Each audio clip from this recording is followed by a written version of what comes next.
Good evening and welcome to tonight's Invictus F1 Performance League. You join us for the penultimate race of Season 4. You join us for the Abu Dhabi Grand Prix. We're going to race at a 3.4 mile circuit or a 5.5 kilometre circuit, whichever one you prefer. We've got 21 challenging turns ahead of us for the Abu Dhabi Grand Prix, and it's all to play for tonight as Betrayer currently leading the championship with a 6 point lead over Fasco and our current Performance League admin, with Nicky slightly behind on 42 points with Core Tactics on 41, also as Delange. But a quick introduction to my teammate as always. Good evening, Malk. How are you this evening, and are you looking forward to the Abu Dhabi Grand Prix? Hi Craig, yeah, I'm very well, thank you. I hope you're okay and well. I am absolutely looking forward to the Abu Dhabi Grand Prix. It's just one of those tracks where you just don't know what to expect. You know it's going to be dry. If it rains, something's not right in Abu Dhabi. um, but I think it's going to be. It's got some good long straights, obviously, but it's got the sector three, which is just perfect around here. But would you, with the track itself, do you like it though? Yeah, I think it's a very challenging track. As you said, it does have the very long straights that are very trademarkish to a Formula One circuit. But it's the street circuit style that I prefer, the very challenging sector three, and also the turn three, the flat out, almost blind turning at the top of the hill. It's very challenging. You get it right, you can make up so many tenths. You get it wrong, you're going on the curbs, and you could actually unstabilise the car. You could actually go airborne with the car and end up into the barrier, very similar to Chile Nealand last night in the No Assist League. So that's certainly something to watch for in the cars that are very understeery, such as the Force India and the Williams. So not a straightforward circuit by any means. But it's still a good challenging track though, to be fair, especially on this track anyway. Till night time. Certainly, track temperatures will come into play as well, and that's going to play havoc with the tyre strategies. So we could see the majority of the grid opting for the ultra softs initially, and then moving on to the soft tyre as the ambient temperature and track temperature reduces. Yeah, I would agree with that. I mean, yesterday I tried to do like not do the lap itself and try and go on the soft straight away and try and get them out of the way and try and get into a quicker tyre at the end. But that, for me, that completely failed, backfired completely. So I think in honesty, in honest terms, I think the ultra soft is more better to get out on quickly and get that advantage going. If they're on super softs, that's still kind of a good idea, but I think the guys will probably do like a two stop around this track. Yeah, I think you'll see the quicker cars opting for this two stop, whereas drivers in the slower cars, such as McLaren, Sauber, possibly Williams and Haas to an extent, might opt for the one stop strategy. It certainly is possible going for the ultras onto the softs or the super softs onto the soft, but you might actually see drivers risk it for a biscuit, like I did last night, not qualifying, starting either on fresh ultra softs or super softs, and actually going on the ultras or the super softs depending on what tyre you started with. So by not Yeah, qualifying, you can actually avoid the soft tyre. yeah, definitely. I think that's what I should have done last night, to be fair. But as you said, try to go for the risk it for a biscuit, not with a cup of tea yet, but that will be quality to get on the ultras first, and I think that's what you need to do and to get that out of the way. But obviously you've got to get that lap spot on. I think I think the good time around here is a 36, 37 around here. Yeah, I think high 37s are certainly achievable. As we just ride on board with Rossi in this Sauber, he's actually opted for the super soft tyre to start with as he just comes round the final few corners, and I do believe he's just about to start his hot lap. So he goes across the start finish line, moves over to the right hand side of the track to open up turn one, get the car turned in, getting the power down early, and he's looking to go through turn 2 and 3 flat out. He's very neat, he hugs the apex quite successfully there, and coming down to that difficult little chicane at sector 1, it's very neat and tidy, but it does have traffic behind with the McLaren.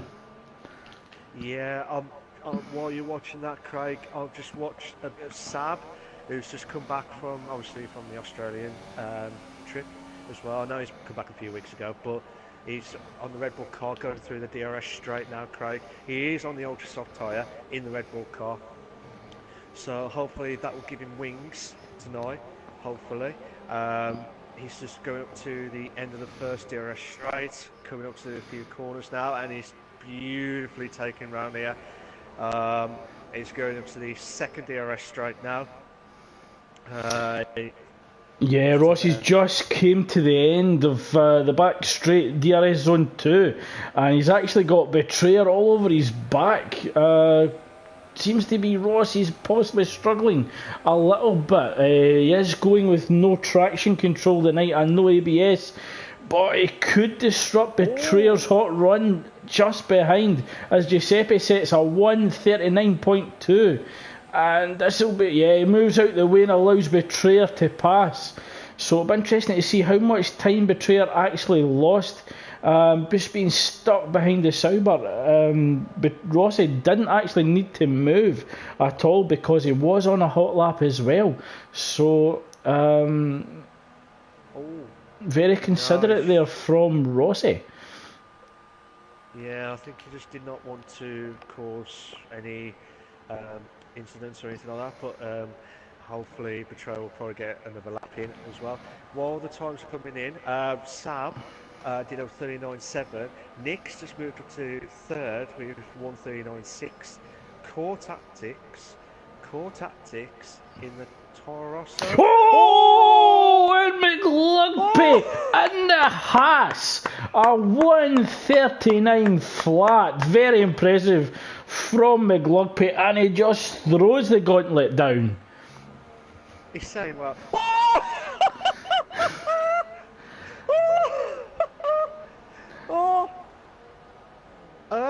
So, Malk is currently speechless at the moment, everyone. MJ Coupe in the Ferrari just leaps up, and he's the first car to put it in the 1:38s with a 1:38.5. So, half a second advantage to McLugby. Currently in second with Sir Spud in the Force India and on the Super Softs on a hot lap at the moment, just coming down the main straight, brakes for that tight hairpin left, then that sharp 90-degree right onto the back straight as it goes round that left corner, just approaching the second DRS zone. While you watch the Craig, watching Nicky now coming on to the last few corners. I'll let you carry on, Craig. Yeah, I'm just jumping on board with Nicky as well. And the Toro Rosso allows the car to run wide under power, just to maximising that turn exit. It just comes round the final corner. Where can Nicky put it on track? He's 14. Currently down in 14th and he moves up to 8th, so that's a 1:40 dead for Nicky, 1.5 seconds off the pace. Sir Spud just comes through the final few corners, approaches the penultimate corner, allows the car run. No, it doesn't. He actually holds it sharply and decides not to set a lap time. I don't know if it's because he's got less fuel on his car, and he did bang on the wall when he caught in with the Spud joining and stuff. But I'm a bit speechless with that lap from MJ Coupe, to be honest, Craig, as you said earlier, because his car, I don't know if there was a bit of time lapse or anything like that, but his car was still moving before the lap was done. So I could see his car coming just before the last few corners, and then his time came up, so I wasn't sure what's going on. So that's why I was a bit speechless. I'm just rounding on board with Nicky at the moment. It looks as if he's still pushing. So Nicky could actually be doing 2 hot laps here on the ultra soft tyre. He's 3/10 off the pace. In comparison to his first attempt, as Fascoen now leaves the pits on the super soft tyre. Fascoen in the Williams car tonight. And he might have a tough time in that Williams through this third sector, the street style sector, with the understeer of that car. Certainly in the challenging turns, it is 16 and 17 where he's currently at the moment. So it'll be interesting to see where Fascoen can put himself on the starting grid in comparison to Betrayer, who's currently down in 9th. Fascoen currently warming up his tyres, just coming through turn 20, approaching turn 21, gets the car turned in early, looking to get the power down.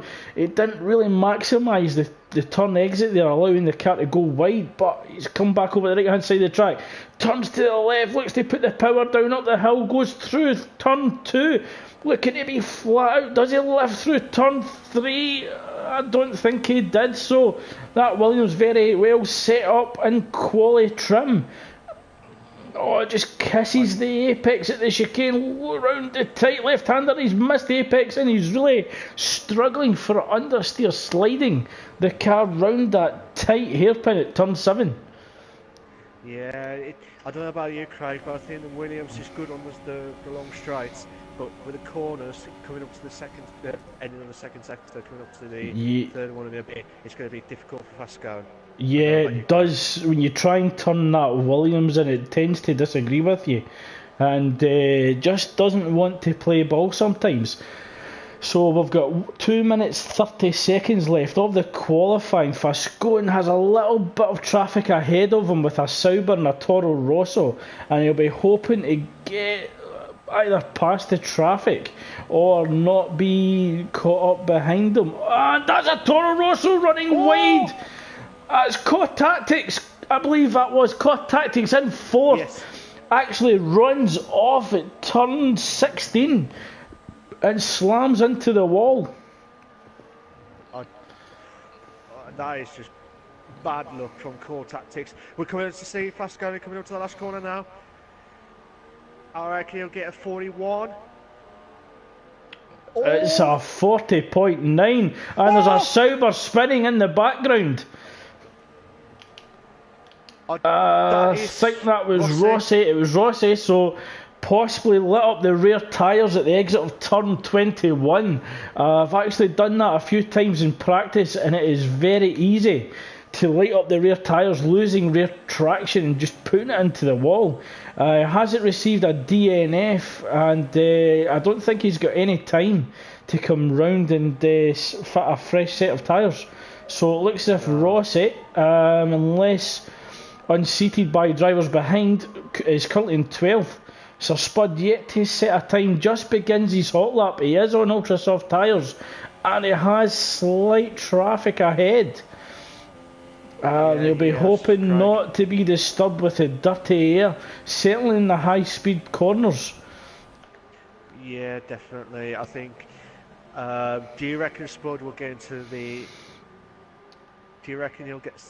I think it's possible. I think it's possible to get the top 5 with the straight line speed of Force India. We've got 2 exceptionally long straights between turn 7 and 8 and turn 9 and 11. So it does have a chance. Yeah, he's doing really well at the minute, Craig. Oh, it looked like he was going to go wide a bit just before. Oh! Oh, Giuseppe! What a lap! Yeah, not a lot to separate Giuseppe and MJ Coupe in P1 and P2 at the moment, but I believe MJ Coupe is on a hot lap. He's just come across the start finish line.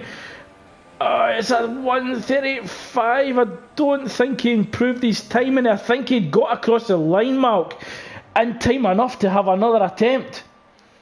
So this will be MJ Coupe's final attempt At retaking pole position, McLugpy crosses the start-finish line, receives the checkered flag, will take third. Giuseppe just coming down the main straight, but he's actually lifted off, so Giuseppe not having another attempt. Spud's moved up to fourth, Craig. Yeah, so I was right there. He's definitely in a top 5 position, so very impressive from Sir Spud in the Force India as MJ Coop runs down the main straight, approaching that tight left-hander at turn 8. It's great braking there, no lock-up at all. And it looks to be a very clean exit as he approaches the second DRS zone. Puts it to the middle of the track, gradually moving over to the right-hand side, looking to open up turn 11 to go through that tricky chicane section that is 11, 12 and 13.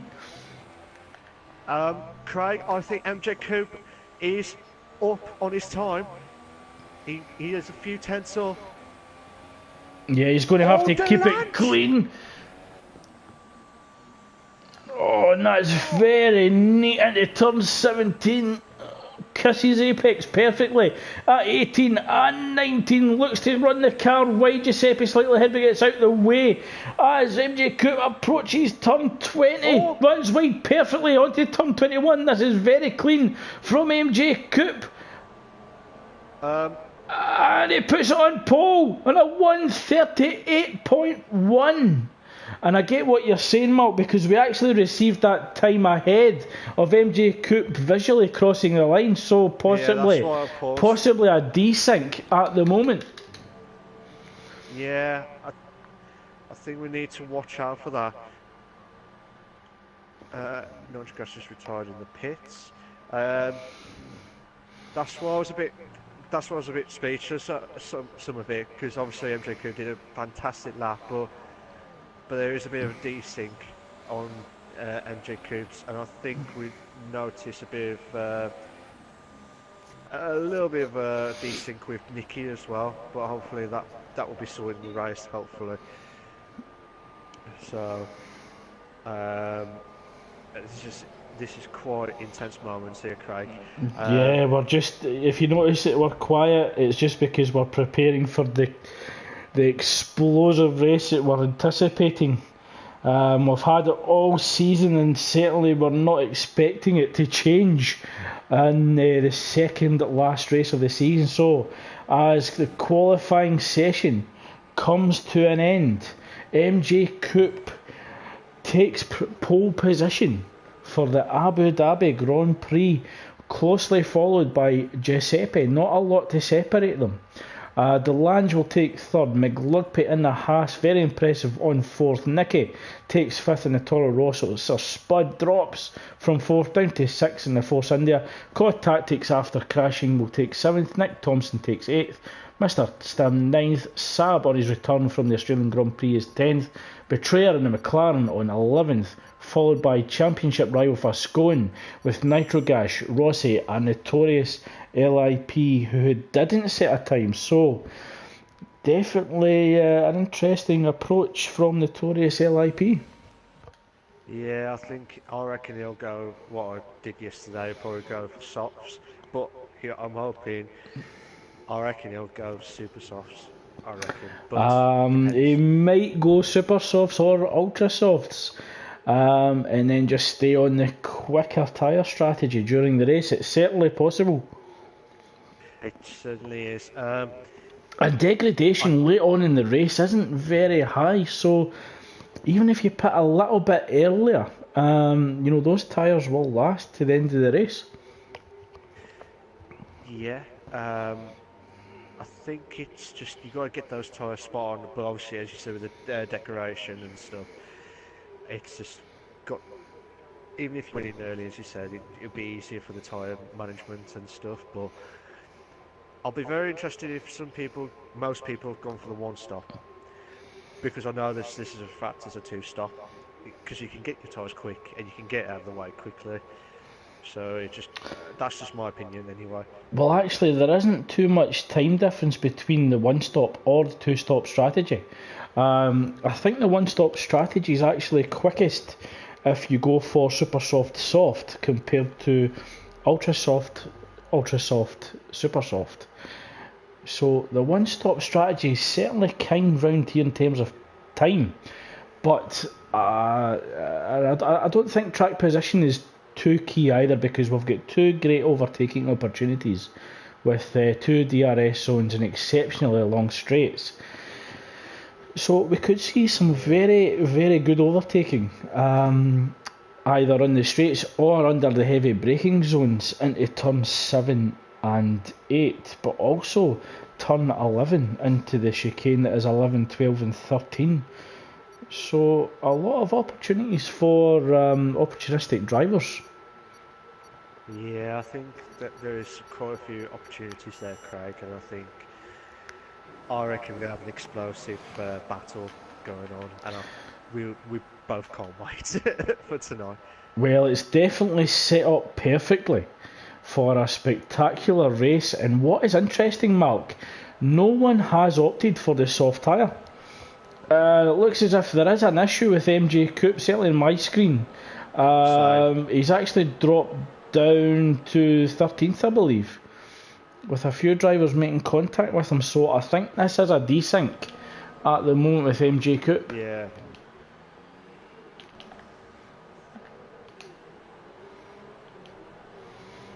So Giuseppe on screen looks to be leading the pack round turn 7 on that long run down to turn 8. All the top 10 drivers locked into the ultra soft strategy, as that was the tyre that they qualified or set the quickest lap on.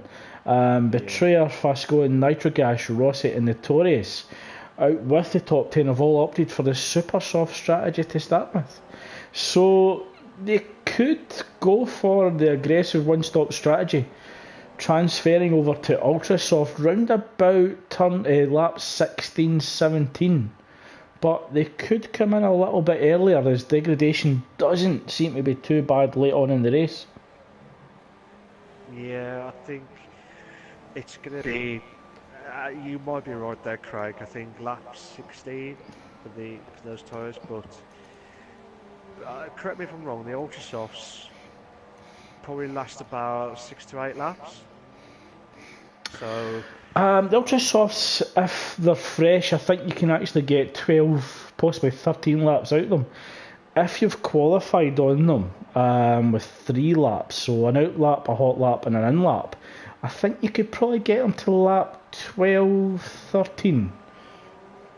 But what will be interesting is who's going to go for an undercut? And will we actually see any undercuts? I hope so, because it makes our jobs heart attack moments tonight. So I don't think we're going to see another random winner, a different winner tonight. I think you're right, Mark. I think this will be the first night that we will actually see a driver taking their second race win. I'll be very surprised if we have a new race winner. We do have 10. It would be great to have 11, but I think that is a very big ask. So all cars are formed up in their grid slots, and we're just waiting for the beginning of the race. We have 5 red lights. Oh, that was a long red light, and we're go.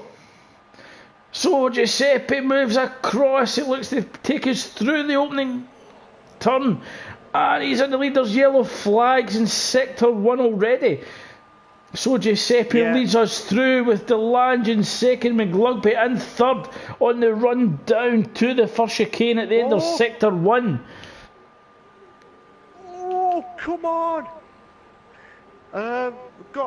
We've got Stivs going over the inside. Oh, wheel banging. We've got Nicky and Mr. Stiv side by side. Yeah, Mr. Stim just tucks in behind Nicky to get the toe, but he has to watch Rossi and the other Sauber slightly behind, but Stim's getting a great run. Oh, Nicky in the run to turn 8, he has the inside line. Oh, but Nicky will have the inside line at turn 9. Oh, and Mr. Stim looks to get it ahead, but Nicky's not giving up. Both cars wheel to wheel as they run down to turn 11. And Rossi looks to be getting in this as well. We're going to ride on board with Rossi as Mr. Stim and Nicky and Rossi. Oh, Mr. Stim ran wide. Mr. Stim ran wide and that allowed Stim to move in, but Nicky's been the real loser there. He's dropped 2 positions. Yeah, I thought Rossi would have done the double overtake with being 1 corner out. Sorry, 2 corners. That would have been fantastic. But we've got a great inter-team battle between both Sauber drivers, approaching turn 20 with the pack slightly behind. So Rossi and Stim, all-out war for the Abu Dhabi Grand Prix. Yeah. We have got a desync again, just to confirm, guys. Obviously, MJ Coupe has in the lead. Oh, Giuseppe just dropped down. I don't know what happened. Yeah, not sure what happened there, but the God, Tactics moves up the inside. That's it. McLuckpit turn 7. So even though we're only in lap 2, we've got some great footage for the Invictus virtual overtakes page already, and we've had great action 2 laps in, and we've got another 26 to go. McLuckpit goes deep in turn 8. Oh, God, tried to pounce on that, but ran wide at the exit, and that's allowed Saab on his return from the Australian Grand Prix to move up into 4th. Craig, we have got another battle going on. We've got Pascal and Ross has just come in and he just went past. But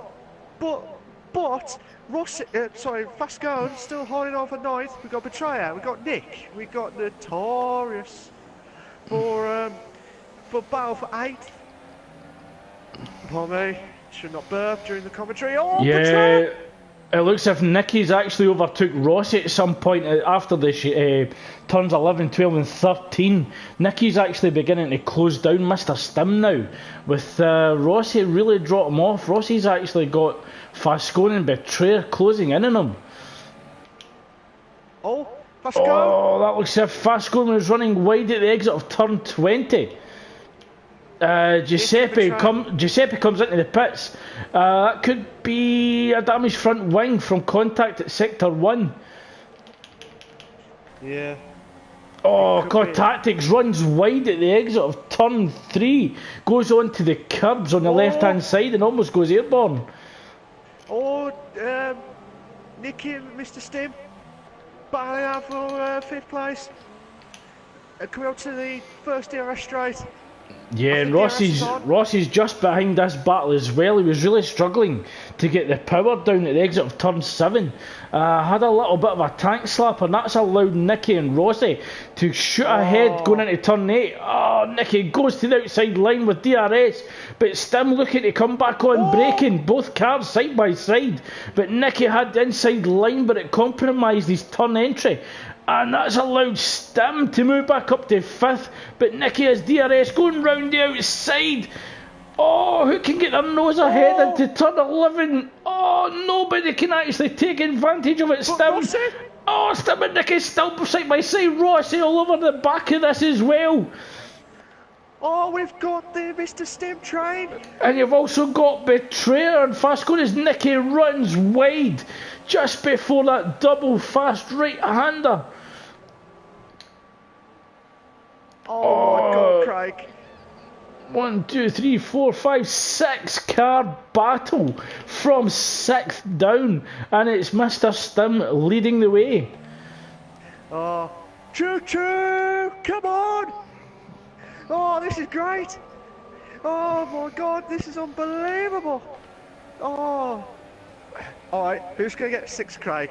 Forget first, who's going to get 6th? Oh, I've got absolutely no idea, and that's what makes it so fun. But somebody ran wide at turn 1. Oh, Nicky going across the curbs, carrying too much pace and understeer at the exit of turn 3. But what's vital for the championship, Malk, is Betrayer is actually leading Fascone by 2 positions. Betrayer is in the points while Fascone isn't. So Betrayer doing exactly what he needs to do at this stage in the race. He's doing everything he can. We've got Nicky and Stim. Yeah, the battle continues for 5th and 6th between Stim and Nicky. Oh, this could be a race-long battle, but Rossi just trying to capitalise on any mistake by Stim and Nicky ahead, and Betrayer just looking to sneak on the inside. Betrayer just moving up the inside. Can he get ahead? Going into the right-hander, and he does. So, Rossi just clips the curb. A little bit of a oversteer at the exit. Nick Thompson and the Renault over the back of Rossi as well in P8. Oh my God, Craig. We do this more often, don't we, to watch the best commentary, the best races ever. It's just absolutely intense moments here. As you said, Craig, I think in the table situation, 3 points, this will make Betrayer 52 points. Yeah, he should have an 8-point lead going into the Silverstone race next week. So a very comfortable lead going into the final race. Doesn't put yourself out of touch. And Nicky just clips the back of Mr. Stim's car as we exit turn 4 coming down the chicane. Nicky just trying to get as close as possible to that Sauber ahead. Can Nicky maximise DRS running down to turn 8 and finally getting that past to sticking Mr. Stim and taking 6th from him? We'll find out.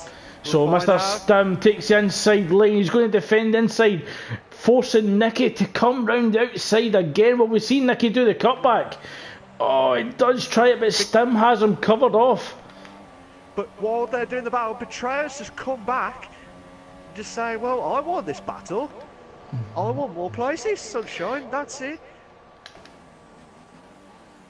Yeah, Betrayer he doesn't have to risk anything. He's going to have to be really careful, because if he gets too involved with the battle ahead, there is possibility of losing his front wing. And that plays right into the hands of Vascone behind, who's now in the points, up to 10th. So Betrayer just needs to play the long game here. Just needs to outscore Vascone at this point of the season. Yeah, Rossi nearly lost his car. I just saw another glimpse at the back of the track. And Saab's currently chasing down Meg Lugby as we come through turn 3 on that run down to the hill at the chicane at the end of sector 1. Nick LJ Johnson just went wide then. I don't know what happened, but Nicky looking to go round the inside.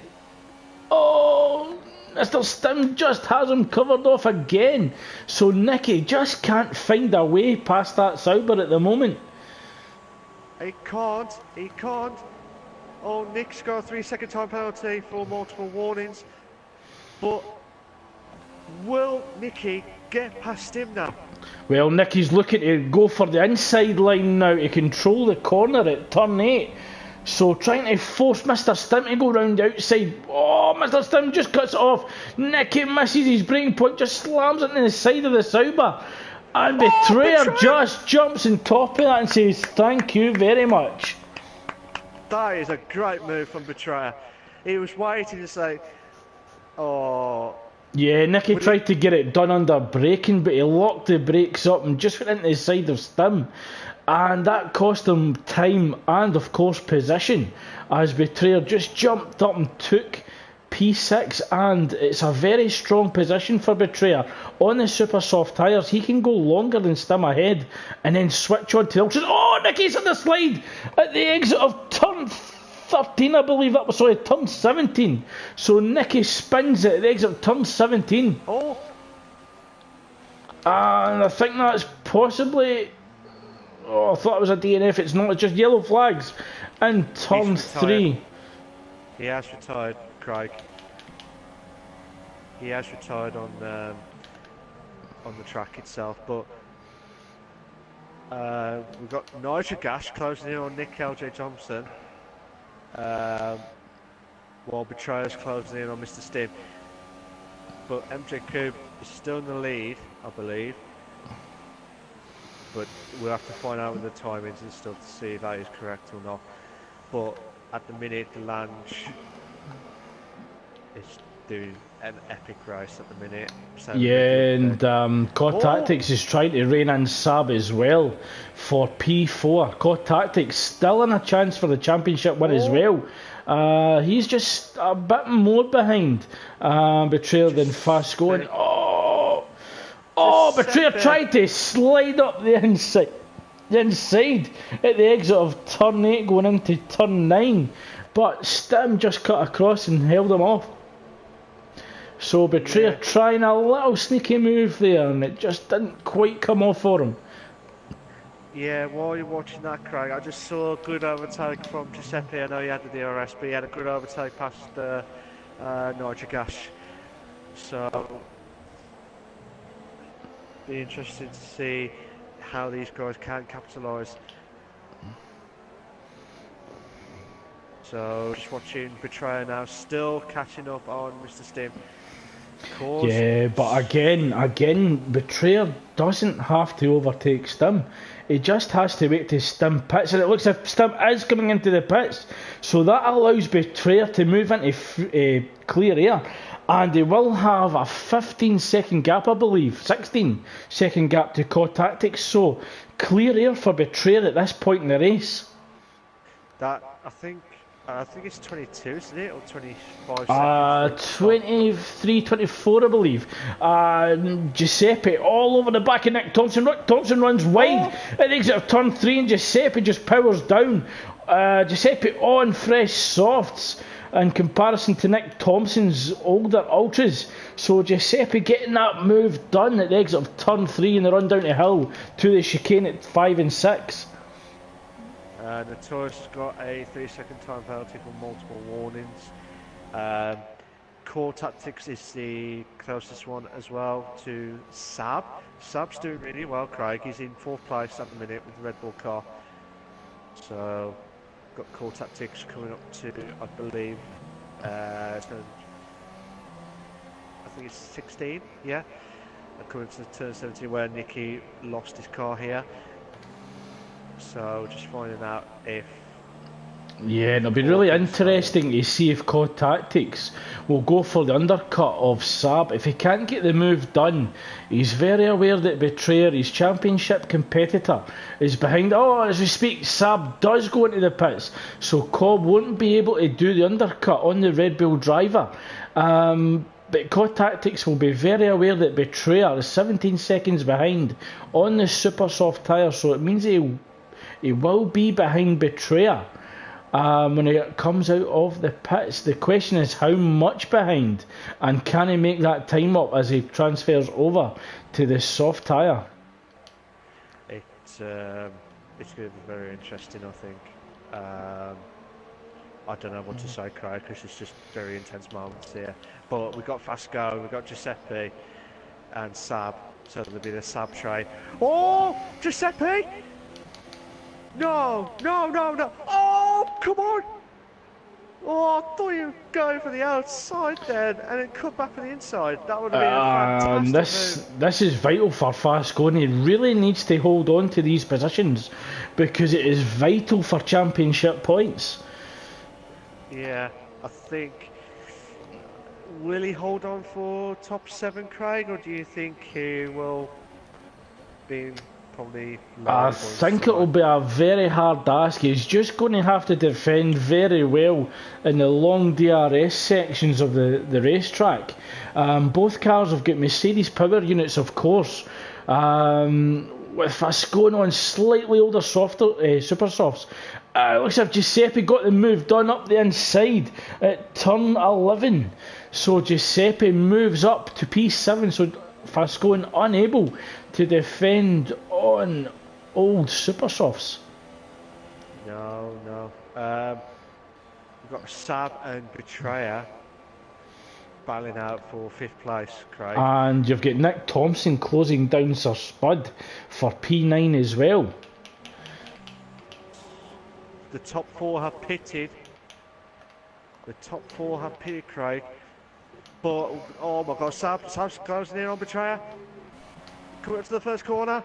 Yes, I'm having a little look up the inside of turn 1. Looks as if he's got the better exit coming out of turn 1 up to turn 2 and 3. Getting caught up a little bit of dirty air. Betrayer runs wide, and that's allowed Saab to move up the inside and then take P3 as we come through the chicane. So that's Saab on fresh ultras. After the pit stop, gets it done.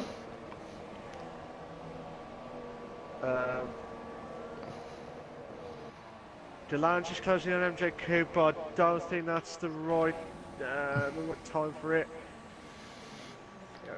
I don't know what to say on that situation, but that was a great move from Delange. Yeah, and it looks as, just looking at the tyre strategy for MJ Cooper, it looks as if he's going to have to pit again, whereas Delange could go to the end of the race. Yeah, I think Delange would go to the end of the race because of the soft tyre. I think it would last 24, I think. Yeah, certainly at this stage of the race, Malk, you can definitely take that to the end. But we're certainly having real issues of desync here. Yeah, because I'm not sure what to say on this, Craig. Oh, yeah. Oh, I think Giuseppe just ran into the back of McLugby and damaged the right-hand side of the front wing, and that's a disaster for Giuseppe on the soft tyre, looking to go to the end. Oh, this is intense. Oh, Core Tactics gets a better exit out of turn 21, but just can't get any closer to Giuseppe because of the Mercedes power unit. But Core Tactics just has to tuck in behind, keep it clean through turn 2 and 3, and stay close to get the DRS. But he's not waiting, he's getting the move done route out the exit turn 3, coming down the chicane, and he gets ahead of Giuseppe. Right, so I certainly think certainly front wing damage from Giuseppe came into play there. Giuseppe would have had to have lifted there because of front wing damage. Yeah, and also, Craig, we got Saab and Delange and the DRS straight. Oh, come on, Saab! Oh, what a move! And Sir Spud looking to make a move in Fascone into turn 8. But Fascone too far ahead there, so Sir Spud currently behind Fascone, but he'll get a second attempt along the back straight into turn 8. Turn 11. Don't worry, Craig. We'll just say any turn numbers here tonight. Don't worry. Just still watching Spud closing on Fascone now. But I might go back to the McLugby train because we've got McLugby, Betrayer, Core. Will he have the Core's light tonight? Will he have the tactic to get to 4th place to beat Betrayer? We'll find out in the next few laps. But the big question, Malk, is when Betrayer pits, where is he going to come out on track? Who's he going to be behind? Fascone currently in the super soft tyres looks to be looks to need another pit stop. Core Tactics, a championship contender on the soft tyre, looking to go to the end, currently in 6th and 2/10, it looks like, behind Betrayer. Oh, Core Tactics looks to get the move done out of turn 3, goes round the outside and the exit, the entry turn 5. Oh, Core Tactics throws it up the inside at turn 6, but it's a tight turn 7. Oh, and the question's going to be who has DRS, Betrayer or Core Tactics? And I think it's Betrayer. So Betrayer will have DRS looking to make a run down to turn 8. But Core Tactics has the better straight line speed, I believe. And Core Tactics looking to open up the gap. Betrayer yet to pit, of course. And coming under pressure from Giuseppe, who is 0.6 seconds behind. Yeah, I think... Oh, Giuseppe closing in on Betrayer.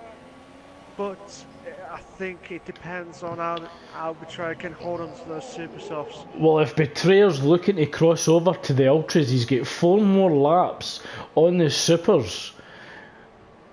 So it just has to hold on a little bit longer and he'll be on the quicker tyre strategy later on in the race.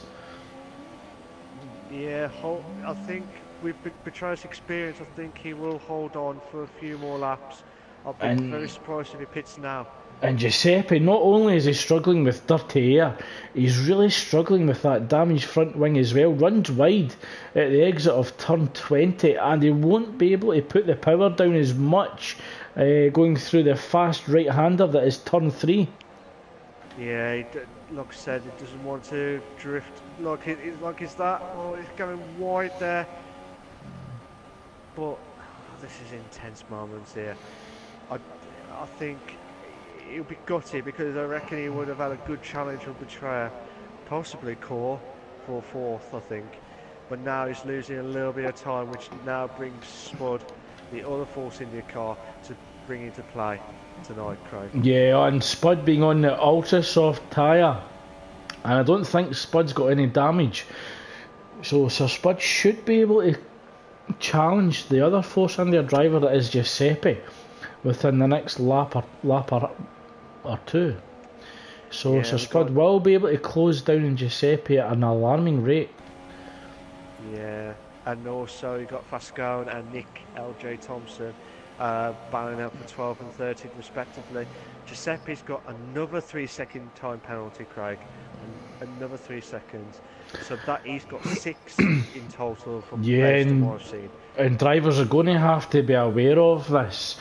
In last night's practice, Sir Spud did accumulate 21 seconds of penalties, which would have resulted in a disqualification from official races.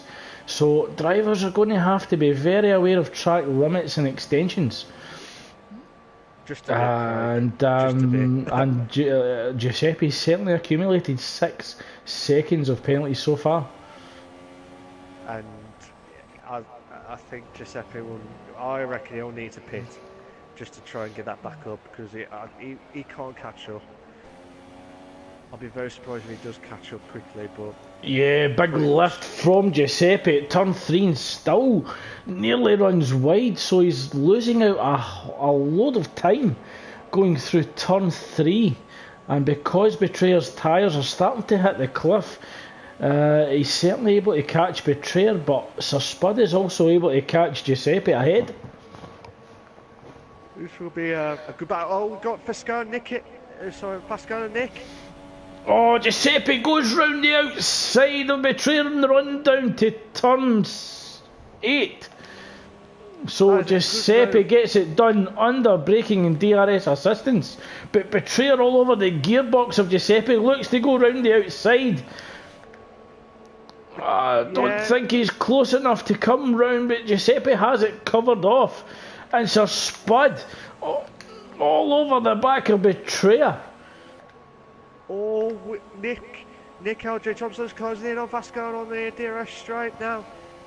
While you're watching that, Craig, I'm just going to see if Vasco holds on for 12, but Nick should have the DRS. Yes, he has got the DRS. We could see the Sauber battle round 2 as Rossi and Stim are within half a second of each other, just coming round turns 19. So Rossi does have the lead in P9 at the moment with Mr. Stim on the super softs, as compared to Rossi on the ultras.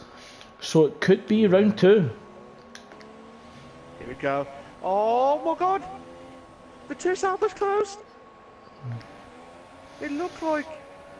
Yeah, Stim looks to go round the outside of turn 2, backs out of it. Thinks better of it to avoid a contact. Will he make a dive? Oh, looks as if it's a bad side move into turn 5. But Rossi defends well on the soft tyre. Oh, Stim looks to come down inside at turn 7. There's a pile of wheels. Both Saubers are going to have a drag race down towards turn 8. Oh my god. Oh, Steve's got the DRS. Yeah, Stim's on the inside as well, and Stim notorious for braking very well into turn 8. He moves across the right hand side, opening up the turn into turn 8, and he gets it moved on. Oh, Rossi's put it on the curb and he's lost out to traction at the exit. So Rossi just lights up the rear tyres again. and loses out. Yeah, he loses out there, Craig. But while you was watching that, I just saw Spud overtook Betrayer. Sorry to interrupt you there, Mal, but Nick Thompson coming round the inside, and Nitrogash on the run down to turn 11 in the back, straight up DRS. Nick Thompson looks to get it done on the inside. Oh, there's a bang of wheels. Nitrogash moves through into turn 12 and 13. So Nitrogash defending well, although there was contact between the Williams and the Renault. Yeah. Oh, this is intense. Well, Spud has pitted. Yeah, I'm expecting Spud to possibly stay on the Ultras. No, it doesn't. It looks as if he's going on the Supers. I think he's trying to play it safe there, Craig. Yeah, trying to avoid a puncture. But Nick Thompson's still all over the back of Nitrogash. But it looks as if Fast Score is starting to close down as well.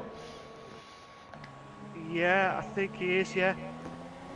Oh my god. We have a 3. Oh, Notorious has DNF'd. And Nick LJ Johnson's got a 3-second time penalty. So this is going to be very, very intense moments here, Craig. But Spud did come out just in front of Nitrogash.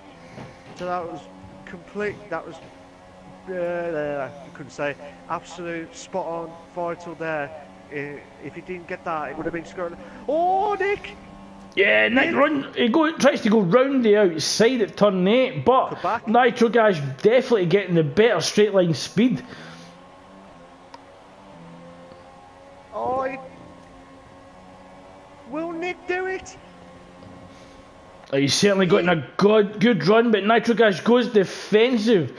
Does a little squeeze, but Nick will have inside line. Oh, they're fighting for position. Oh.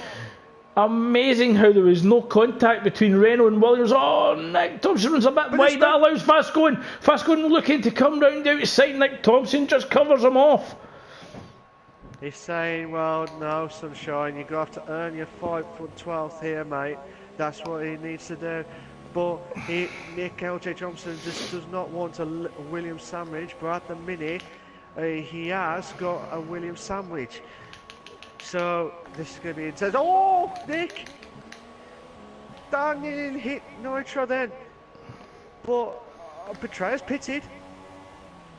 Yeah, that was a planned time for his pit stop. So it was around about 16-17 for that crossover to ultra soft tyres. Betrayer's come up with a battle between Nick and Nitro. Yeah, he won't want to get caught up in this battle too long. He needs to get past both Nick Thompson and Nitrogash, and if he gets held up, it's going to compromise his ultra soft tyre strategy.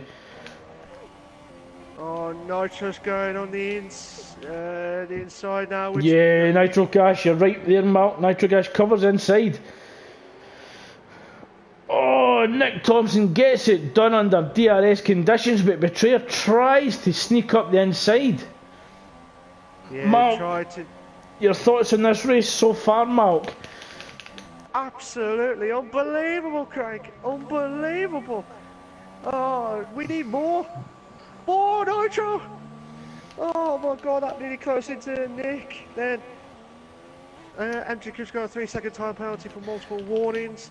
Yeah, and Tactics chasing down McLugby still can't find a way past and take that final podium slot.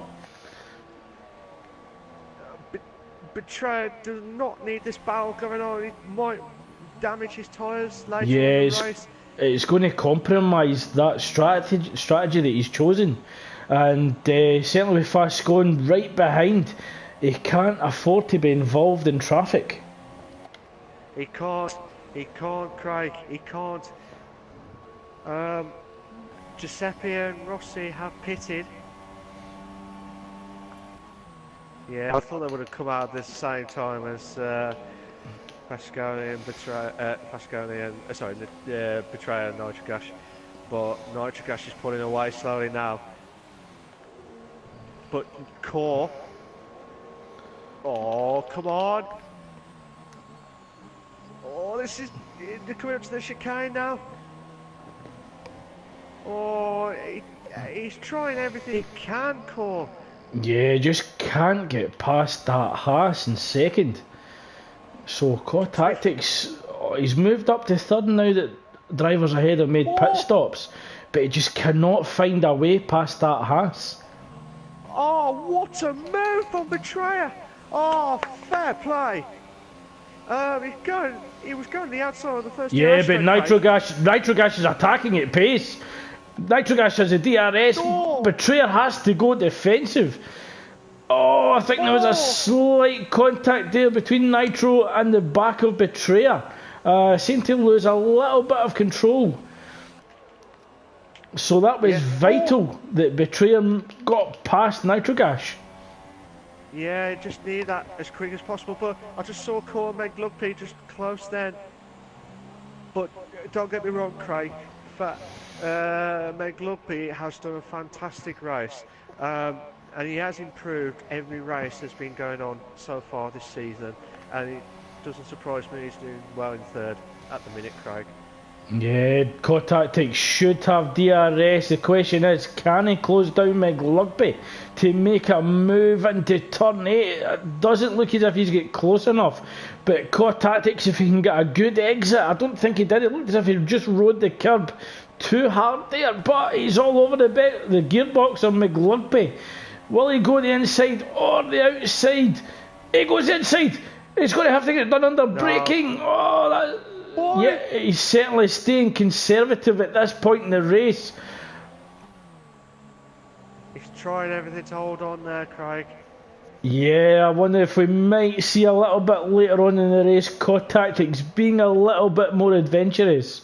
So Meg Lugby defending very well at the moment. Yeah, he's done very well here, Meg Lugby. Back to Giuseppe and Nitrogas Spal. Second DRS straight here, Craig. But both Mercedes power cars. Oh! Yeah, I thought he was going to go for it there, Mal. Just listen to your reaction. It was just like banzai. Oh, but yes! Oh, come on! Oh, side by side. Oh, nearly. Oh, and he couldn't get the brakes on hard enough. I thought he was going to get back into the Williams. He's literally all over the back of Nitrogas. He's that close he could scrape off the livery paint. Oh, Giuseppe's got another 3 seconds. Nitrogas just pitted again for another tyres. Stim is just coming out of the pits, so he might clash with Giuseppe. Yeah, and Stim opting for the ultras at the end, so Stim's going to be reasonably quick. He's going to come out behind Betrayer, but he's going to have Giuseppe all over the back of him as well. Yeah, just still watching Cole McLugby battle here, Craig. Cole will be thinking, he'll be thinking, what exactly? That's exactly what he's going to be thinking. What do I do to get past this Haas? Yeah.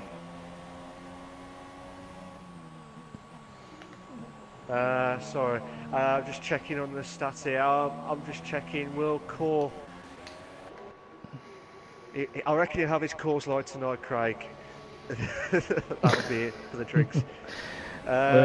Stim on the back straight, looking to have a go and Betrayer DRS open, just not close enough. But Stim on the fresher ultras can get the better exit from the turns.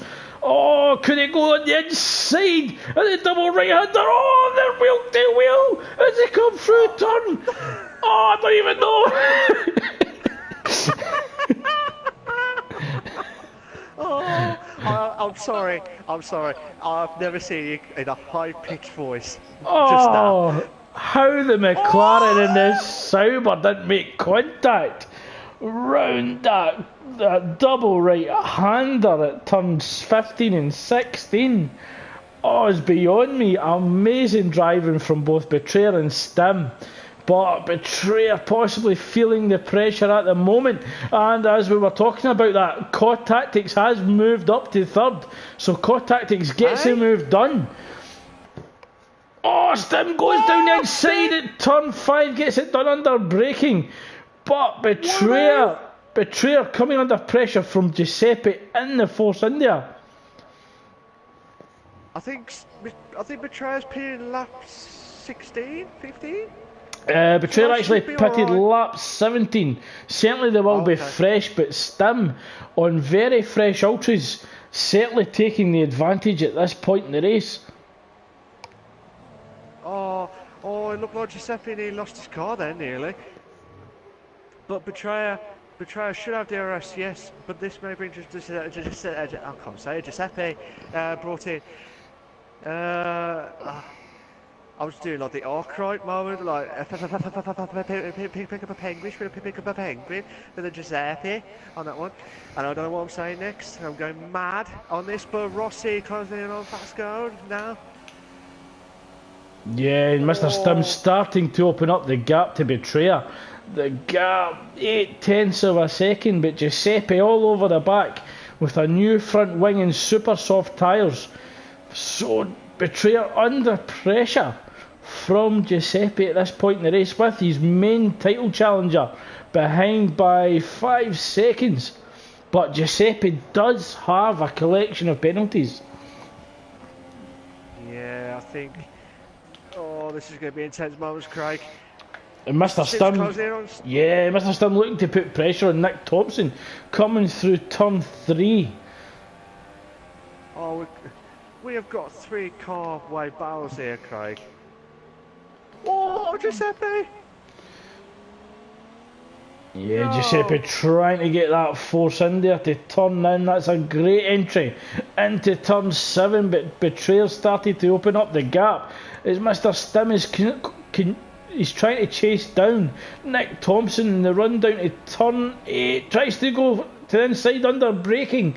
Certainly seems to be that's Mr. Stim's favourite tool of the night, getting it done under braking, but he's just too far behind at the moment compared to Nick Thompson.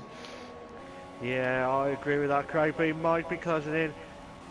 He's having a look at the inside. Oh, he is having a think about it. We've got 5 laps remaining of the Abu Dhabi Grand Prix. Mr. Stim collects a 3-second time penalty. It's very, very eager to get past Nick Thompson. We know that he tried it in Betrayer through the fast double right-hander ops against it. This time against Nick Thompson. Oh, there's a few battles. Oh my God. So Giuseppe's still unable to find a way past Betrayer. Puts his nose on the outside, looking to get the better exit. He tried to go around the outside at turn 20, but Betrayer just allowed his car to come across and defend the line. Yeah, I think that was just close battles there. But we've got action at the front of the grid as well. We've got Saab chasing down McLugby the gap, 0.4 of a second. Saab on the super soft tyres compared to McLugby soft. Oh, we're coming through turn 9 and 10. DRS will be available to Saab. He just tries to have a little look out the outside, breaking the toe. But can he get it done under braking? I think he's too far back. Oh, he's having a look on the inside. Oh, he's got it done under braking, but the cars are still wheel to wheel coming through the chicane. No driver giving any room whatsoever, but Saab gets it done. That is fantastic. Definitely one for the virtual overtakes page, that Malk. Oh my God, we've got Steve and Nick for 7th place at the minute. Yeah, Stim did think about doing it under braking on the inside. Well, he threw it down inside, it doesn't. There's a slight bit of contact between the nose of the Sauber and the rear of the Renault. Rossi has retired from track. Retired DNF. Yeah, I think he's put it into the wall, Malk. No. Oh, Steve! Saw the inside of Nick Thompson. Giuseppe's got another 3-second time penalty, Craig. Yeah, I think he's getting close to the disqualification window. So Stim trying everything he can to get past Nick Thompson. He's trying everything he can. Yeah, he's just having He's positioning his cars in the wing mirror of the Renault and going, yoo-hoo, I'm here, I won't buy you. But Nick Thompson just having none of it. Nick Thompson runs wide the exit turn 3 while Stim trying under the brake, and in turn 5 he's too far behind. So Stim trying to get his under the brake. Oh, the dive. He gets in the bag's eye move. Up the inside of turn 7. The Renault and the Sauber are going to have a drag race down towards turn 8. And it looks as if the Sauber has DRS, but Nick Thompson's getting great straight line speed. Mr. Stim will certainly control the inside line at turn 8. And it looks as if Stim has actually got this move to stick. But Nick Thompson trying to do the cutback. Oh, what a move from Stim. But while you're watching that, Craig, there was a battle from Giuseppe and Betrayal. Giuseppe, oh no way, he went through, and it was just like, yes, beauty. Oh, Nick's gone the chicane. Oh, yeah, I think Nick was trying for the cutback, but Mr. Stim just covered it off. I think he was very aware of what Nick Thompson was going to do. And it looks as if Mr. Stim's starting to open up the gap up with those fresher tyres. Is indeed. But at the front, Malk, Saab is beginning to close down Core Tactics for second place. The gap 0.8 of a second as we come round the hairpin at turn 7. On the run down to turn 8, Saab should have DRS. Yes, he has. I was about to say no then. Meg! Yeah, Saab unable to close down Core Tactics at the moment, but he'll get a second bite at the cherry. On the back straight, he'll have DRS open again. Can he get ever closer to Core Tactics? The gap now 0.7 of a second with 3 laps remaining. Okay, here's a point, Craig. Do you reckon Saab will get Core within the next few laps? Or do you think I think it's very possible. Saab on the super soft tyres compared to Core Tactics on the soft, and Saab in the quicker car. It's certainly possible, and that would be a great way for Saab to return after a short absence to get P2. I know he came back. I think it was last week or the week before. I think, but it's just a way of saying, well, it'd give him a bit of a bigger boost to his chances of moving up the table in the Performance Championship League. So it's just absolute. Our throat's so speechless now, Craig. To be honest, we've got Giuseppe closing on Nick. Yeah, Saab started to drift a little bit wide on the exit of turn 3, manages to rein the car in a little bit more. He was still able to stay flat out though, but he's starting to rein Core Tactics in even more. But looking at the start off the line at the exit of turn 7, Core Tactics seems to get a bit better traction. Yeah, Giuseppe went into the first corner. I think Nick gave up on that first corner. Oh, Saab throws it down the inside at turn 8. Oh, it's really well going round turn 9. And it's a drag race between the Toro Rosso and the Red Bull. Of course, got the DRS. Yeah, Core Tactics left the door wide open the inside of turn 8, and Saab just walked through it. Core Tactics, he runs off. Core Tactics runs off, goes through the chicane, and there'll be questions whether he gained an advantage through that. Saab will certainly question it, as Core Tactics does lift off and gives the position to Saab. So great sportsmanship there from Core Tactics. Fair play. Oh my God. Delange, we haven't talked about him all race, Craig. No, he's just got on with his business and he's leading this race, Malk. So fantastic from Delange again. In a very underpowered car in the Renault, he's just got on with it as he begins the penultimate lap of the race. But Saab isn't too far behind. Saab's 2.7 seconds behind. He's on the quicker tyre. He's just took a tenth out of him through 2 tenths out of 1 turn. Can Saab catch Delange?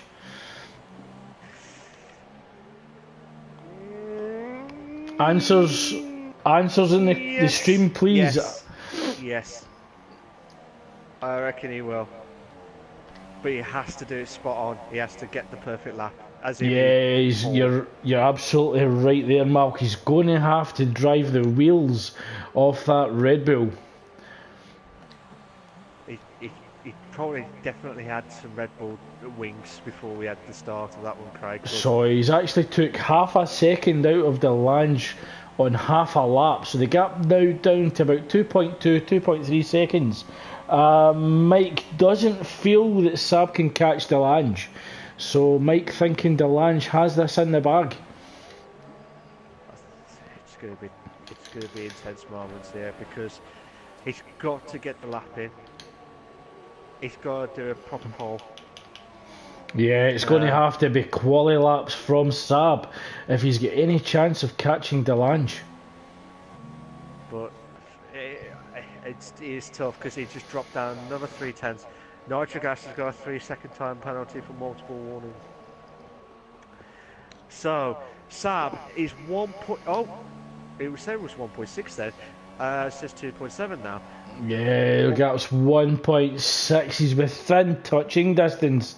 Saab could smell that victory ahead of the exhaust that is the Renault of Delange as we come round turn 3 of the final race of the Abu Dhabi Grand Prix. Does Delange have a safe enough gap to secure race victory, or can Saab drive the wheels off the Red Bull? Oh, it looks as if he's pushing.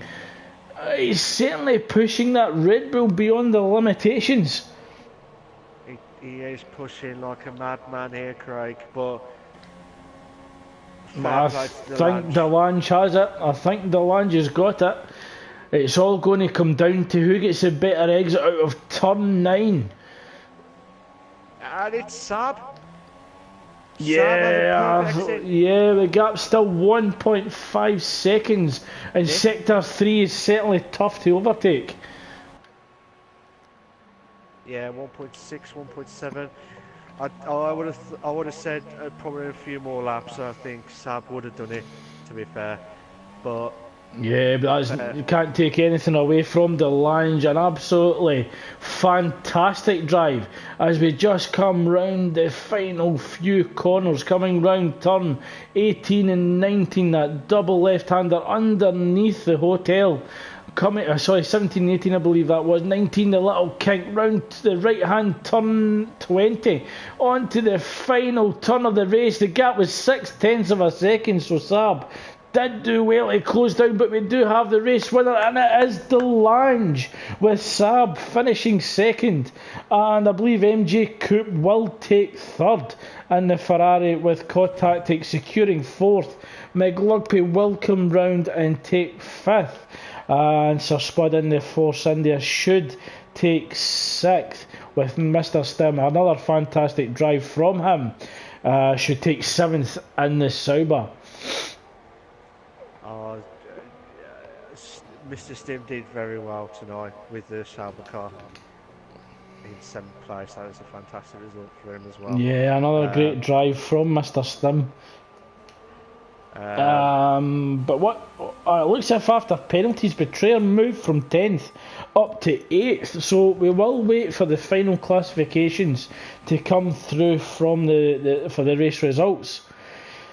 So we will wait for the top 3 drivers to come on to the podium. Quick thank you to everyone who joined us for tonight's race, and certainly thank you as always for your comments, as the Renault driver Delange will take the top podium step and will take another race victory. I believe that's the first driver to secure the second race victory of the season, so we didn't get 11 different race winners yet. But thank you to everybody that joined us. A big thank you to Mark, and we hope that you join us for the British Grand Prix, the home of British motorsport, next week. So the final classifications are: Delange takes race victory, Saab takes second, MJ Coupe after securing pole will drop to third, Toro Rosso of Core Tactics takes fourth, McLugby in fifth, So Spud moves up to 6th, Mr. Stim 7th, Betrayer 8th, Fascone 9th, Giuseppe 10th, Nick Thompson 11th, Nitro Gash is 12th, and Rossi finishes 13th with a DNF. And Notorious and can't remember. We've lost the plot. Yeah, we have. It's been a very, very busy session, and I think it was Nicky. It was Nicky and the other Toro Rosso, and that's who we lost late on in the race. Oh, I need a breather after that race. What a fantastic race from start to finish. Just unfortunate we did experience a bit of desync with MJ Coop, and certainly that will be looked into ahead of next week's final race of the season. Thank you for everybody for their comments. We hope you enjoyed tonight's race as much as we enjoyed commentating on it.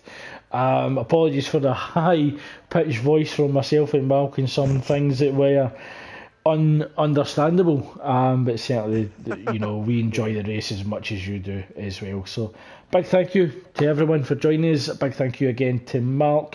Malk, as always, your final comments for tonight's race. Just the first one. Thank you, Craig, for the thank you for that. Our voices are gone after that, but it's just absolutely epic and fantastic battles, and fair play to Delange. He just took the win. He's just done his job, let everyone else battle, and he's just took it with ease. There was a few, the Sauber battle, and there was so many battles we just could not even decide which one to pick, and it's just absolutely fantastic. And it's just been another epic battle with the Performance League, and keep that up. And we've also got an announcement, I believe, Malk, to make ahead of next week, that myself and Malk will be commentating on the Formula Europe Championship. So we hope that you can join us for that, as well as next week's races, which is the final races of the season. It's been a great season so far, and we hope to round it off with a bang next week. Definitely. Cheers for that, guys. See you all later.